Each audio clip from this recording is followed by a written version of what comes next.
I've always felt like my biggest challenge in life has been the way I look. I'm not the kind of guy women picture when they imagine their fairy tale prince or a knight in shining armor. I'm a big guy, tall, standing at 6 feet 3 inches, and weighing about 300 pounds. At least most of that weight isn't fat. I have a wide nose and slightly crossed, deep-set eyes that make my face more memorable, though not necessarily in a good way. My teeth are all intact, and I've still got a full head of hair, but honestly, that doesn't help much. I work as a heavy equipment operator, which means my reddish hair is kept short to stay out of my way and make it easier to stay clean. Despite all of this, I managed to get lucky and find someone who wanted to share her life with me. Loretta wasn't exactly a stunner, but she wasn't unattractive either. To me, she was just right.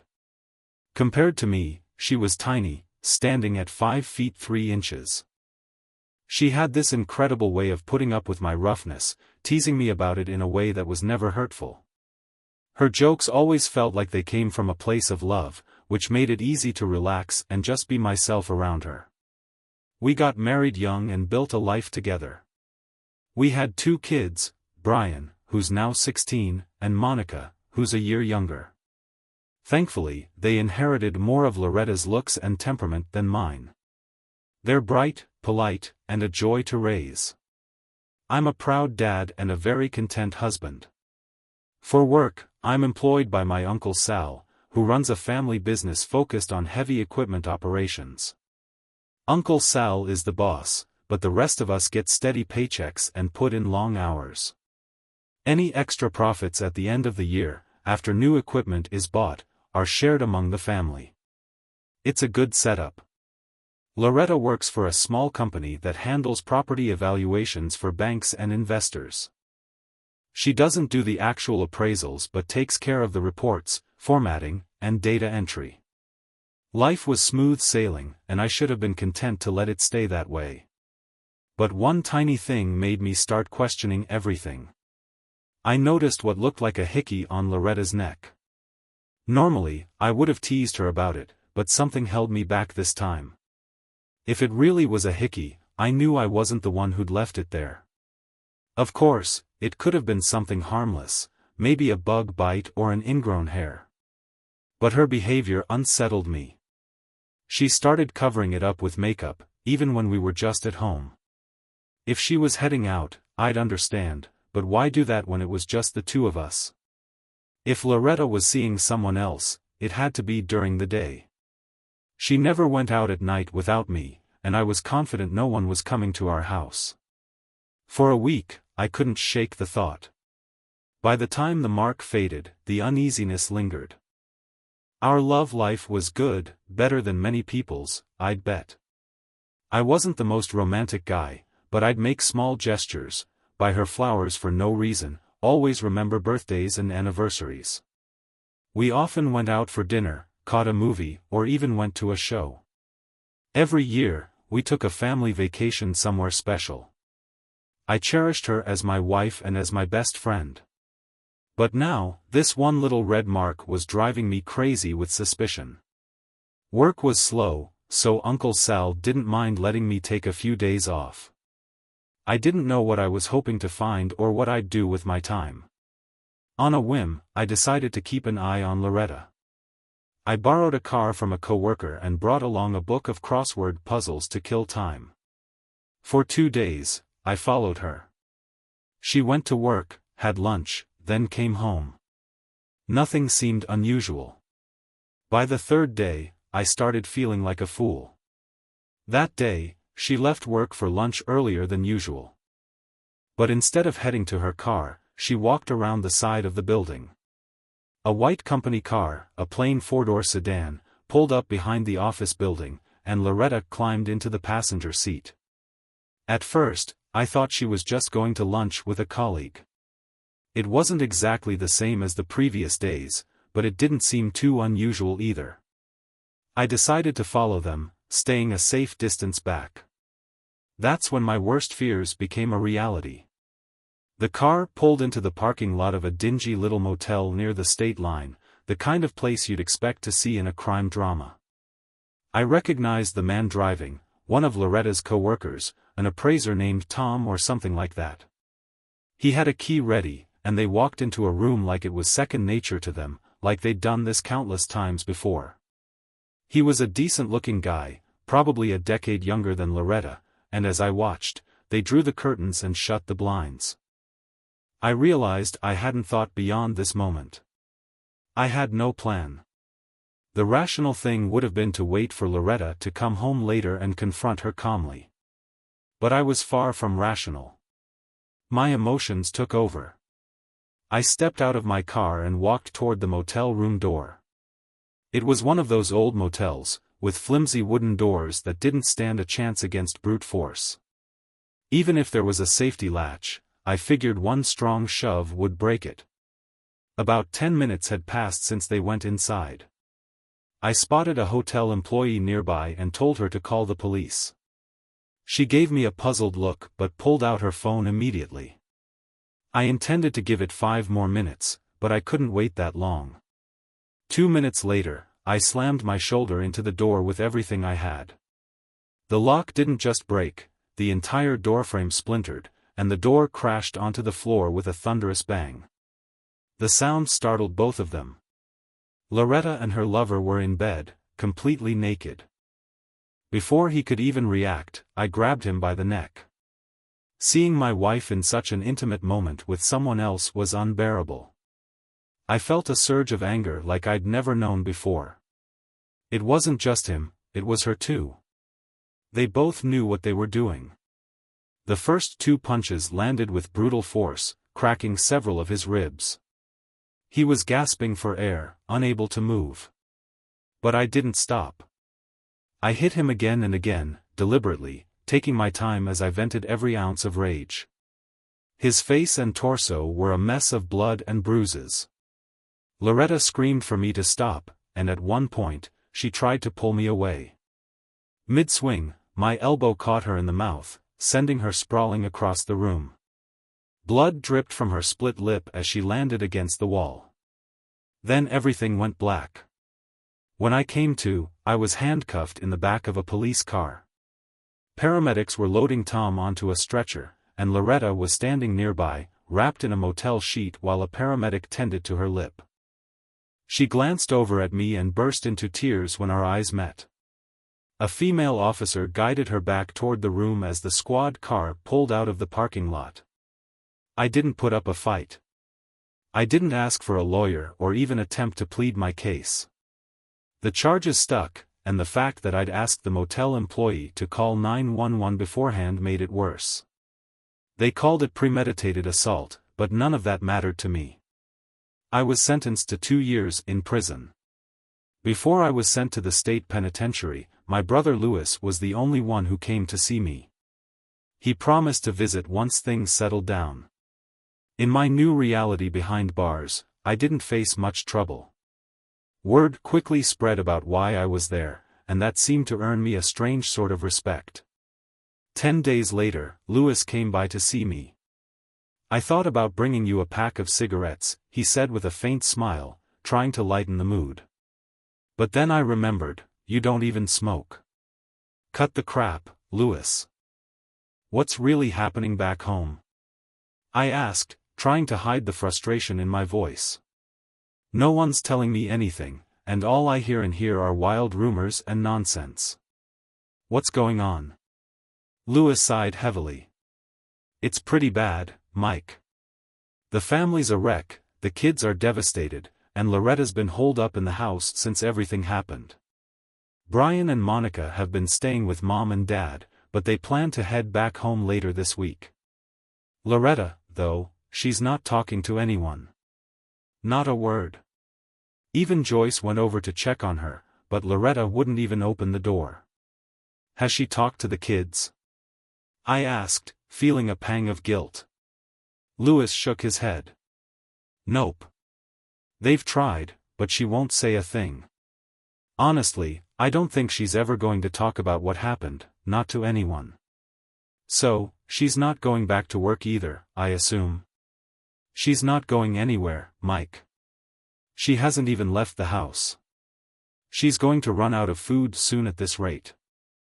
Who's handling the bills? I'm not sure. I'll ask Brian to look into it when he's back home, Louis said, rubbing his temples. Monica's set on moving back in no matter what, though. She's pretty determined. What about the guy? I asked, my anger simmering again. His name's Tom Bostic. He's still in the hospital and probably will be for a few more weeks. What the hell?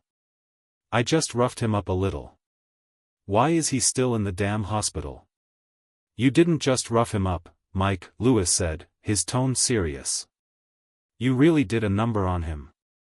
He's got broken ribs, a fractured collarbone, and internal injuries. Something's wrong with his kidneys and spleen. They even mentioned damage to his reproductive organs.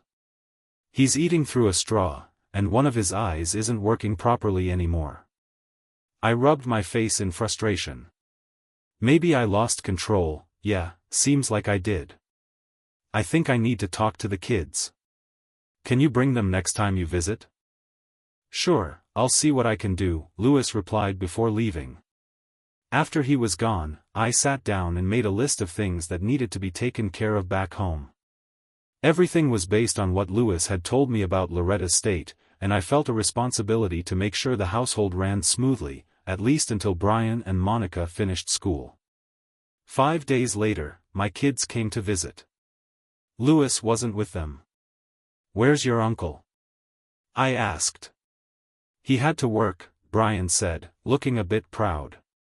We picked up Grandma's car from her office and decided to come here ourselves. What was Grandma doing at her office? I asked. She left the car there the day you got arrested. Mom never went back to get it, Brian explained. She hasn't driven or left the house since. Is she okay? I asked, glancing at Monica.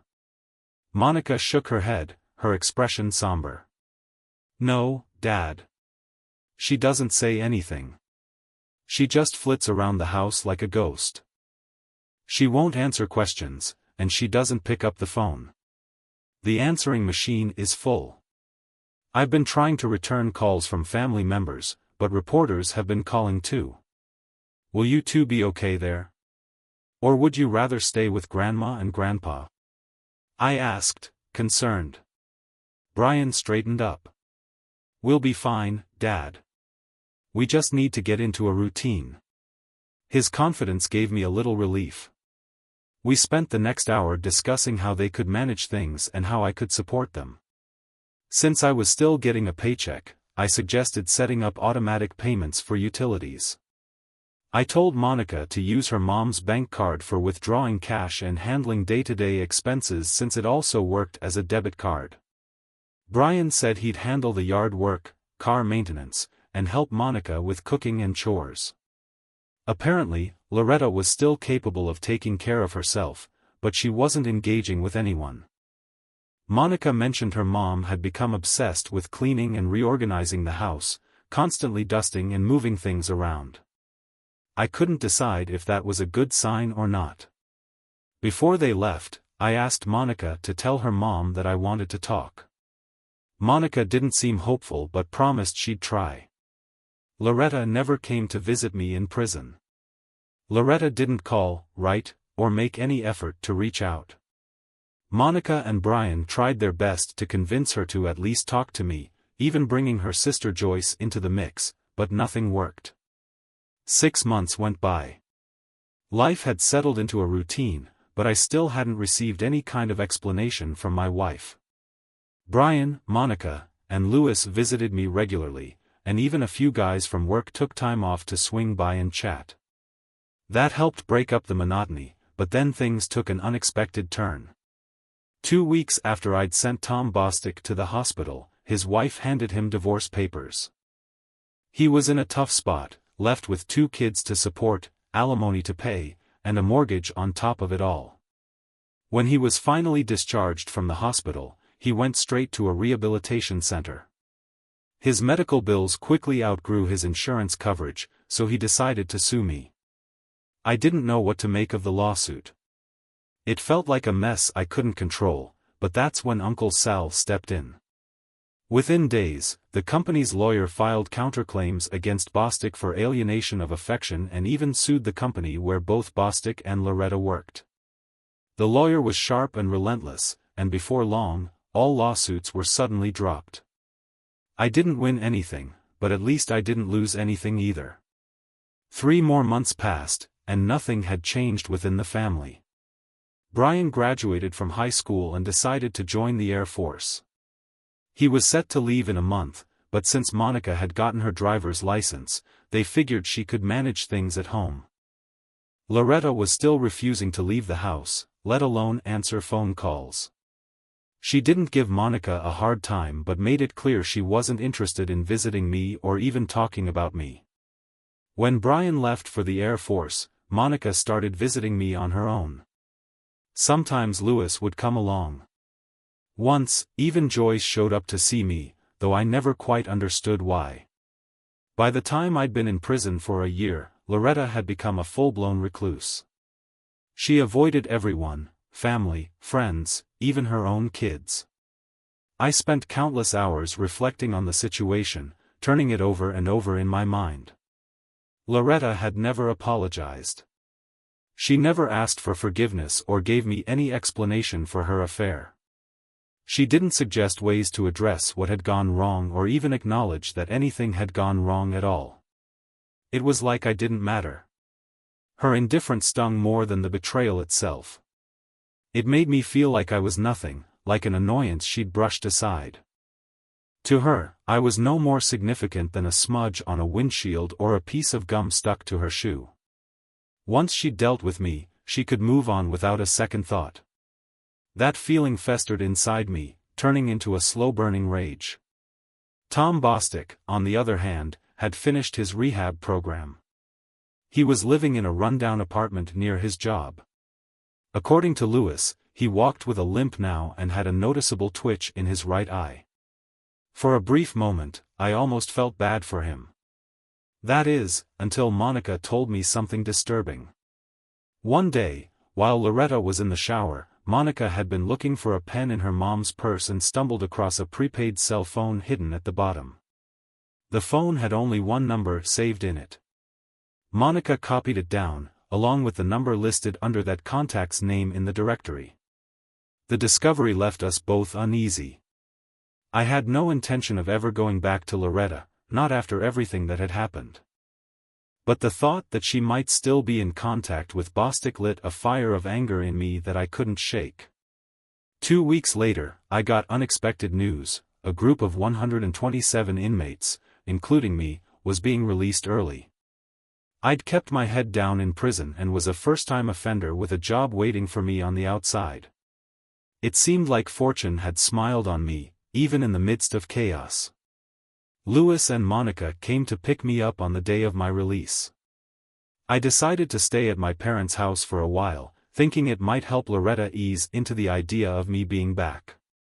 But as it turned out, that precaution wasn't necessary at all. Loretta was gone. For the first time in a year, she had left the house. She didn't tell anyone where she was headed or leave a note behind. A quick look around revealed she had taken most of her clothes and a couple of suitcases. I had been avoiding confronting her about the affair, or more accurately, she had been avoiding me. I'd hoped to hear her side of the story once I got home, but with her gone, it didn't seem like I'd be getting any answers. Then I learned that Tom Bostic had quit his job the very same week. The timing was interesting. Instead of staying at my parents' place, I decided to move back into the house with Monica.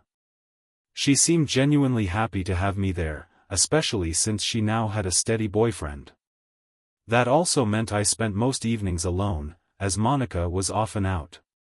Funny enough, I found myself missing the company of my cellmates.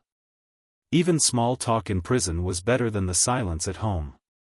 A week later, I returned to work. It felt like I'd never left. I threw myself into the job, working overtime as often as possible. Uncle Sal and his family had supported me, so I felt a sense of obligation to give back. Fortunately, no one turned me down when I volunteered for extra hours. Oddly enough, over the past year, I'd lost my taste for beer. It no longer satisfied me like it used to. I wasn't much for hard liquor, so I replaced beer with cola and iced tea. My buddies teased me about it, but I shrugged it off. Peer pressure wasn't something that affected me anymore. The worst part of my days came at night when I couldn't stop my thoughts from drifting to Loretta and Bostic. They had made a fool of me. I didn't even know Bostic personally, but the betrayal from Loretta cut deep. I had always treated her with love and respect, never once raising my voice or my hand to her. There was nothing I had done to deserve this. The more I thought about it, the more I realized she didn't hate me. It wasn't that. It was worse, she didn't feel anything for me at all. She had discarded me like an old, worn-out shoe, without a shred of remorse. That thought lingered, humiliating me all over again. Monica did her best to help. She had gone through so much the previous year, managing the house and dealing with her mother's strange behavior. I was relieved she'd found a boyfriend and had started enjoying her life again. I wanted her to make up for everything she'd missed, so I made an effort to hide my depression. At work, I stayed busy, and the exhaustion at the end of the day meant I slept well most nights. One quiet Sunday afternoon, I decided to visit Joyce, Loretta's younger sister. Joyce was divorced and raising 2 kids who were still in elementary school. I'd always appreciated her effort to visit me in prison, even if I couldn't figure out why she'd bothered. Part of me wondered if I'd been more welcoming during her visits, she might have come more often. "John, it's so nice to see you." Joyce greeted me warmly. "I heard you were back home. Come in. Want some coffee or maybe a beer?" "Coffee would be great," I said, following her into the kitchen. As she poured the coffee, she said, "I think I know why you're here." "I'm not sure I do," I replied. "I don't know much, but if you can help me figure things out, I'd appreciate it." Joyce placed 2 steaming cups on the table and sat across from me. "I'll help if I can, John, but I'm not sure I have the answers you're looking for." "The main question," I said, pausing for a moment, "is why? Why did she do it?" Joyce sighed, stirring her coffee. "You're right. I probably can't answer that. I've tried asking her in every way I could think of, but she either ignores me or changes the subject." "I thought she wasn't even speaking to you," I said, raising an eyebrow. "She wasn't, at least, not until a week ago. Out of nowhere, she decided she wanted to talk." We sat in silence for a few moments. Joyce seemed cautious, as if she was debating how much to say. Her hesitation was obvious, but I couldn't let it go. "Joyce," I began carefully, "why did you come to see me in Graterford?" Her eyes dropped to her coffee. "I don't know," she said quietly. "I felt like Loretta had let you down," Joyce admitted, her voice soft. "And you didn't deserve that. But you didn't seem too happy to see me back then, so I didn't come back." "I'm sorry." I sighed, leaning back in my chair. I was still trying to process everything. I didn't understand why you came, and I didn't know how to react. Maybe I was just being too sensitive. Joyce looked down at her coffee. "I still don't know exactly what happened, other than what I read in the papers." I let out a small chuckle. "It's pretty straightforward. She cheated. I caught them in the act, and I beat the hell out of the guy. End of story." Joyce raised an eyebrow. "Except you ended up spending a year in prison." I smirked, trying to lighten the mood. I like to think of it as a vacation. Better than one of those overpriced cruises. We both tried to laugh, but it fell flat. There was no humor to be found in any of it. "So, why are you really here, John?" Joyce asked, her expression more serious now. "What is it you want? Where is she?" I asked simply, hoping for a direct answer.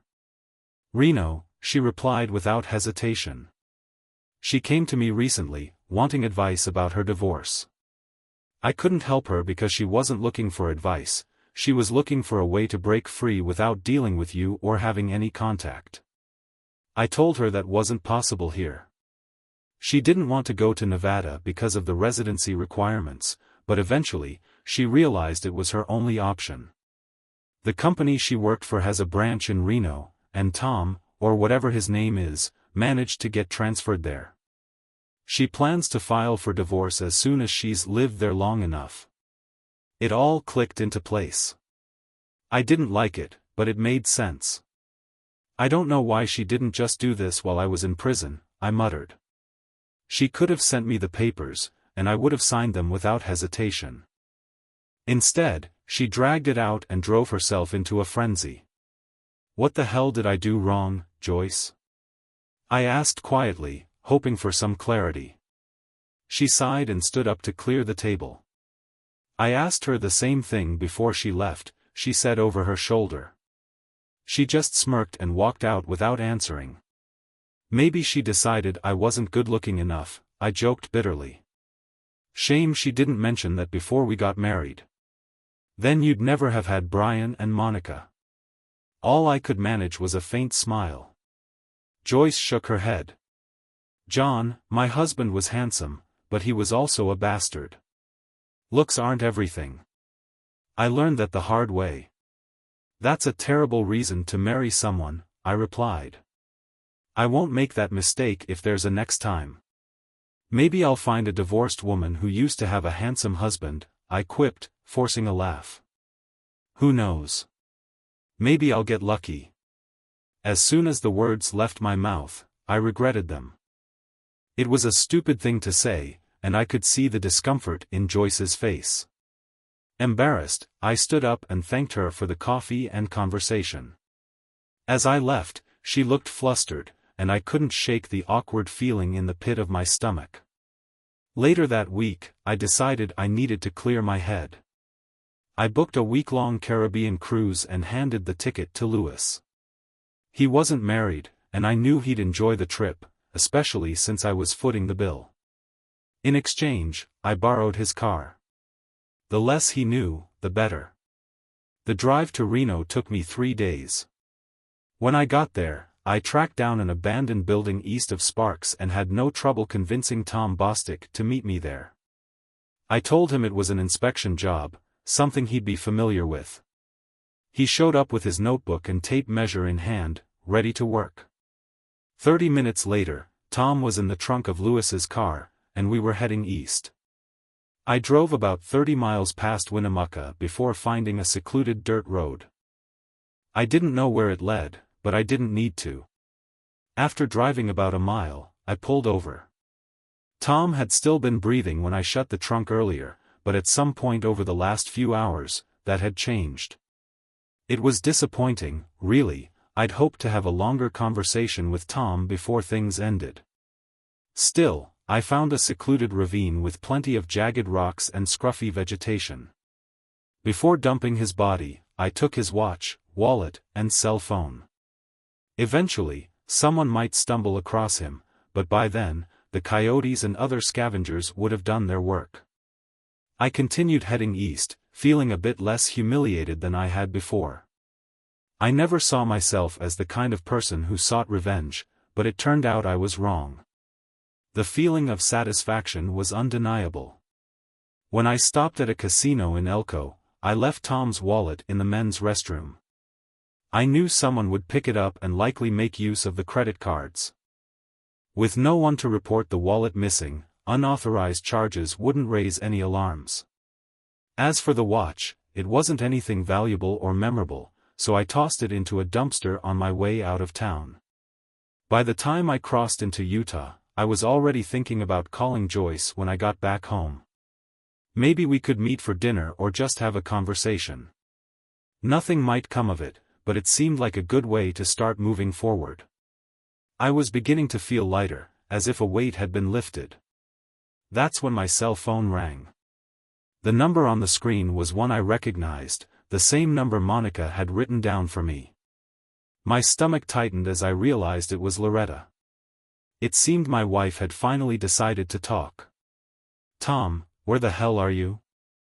Her voice came through the line, tense and impatient. "Tom, are you there? Answer me." I couldn't hide my distinctive raspy tone, not that I intended to try. "You've got the wrong number," I said flatly. There was a pause, just long enough for her to respond. "Oh God, no," she whispered, her voice barely audible. I didn't wait for more.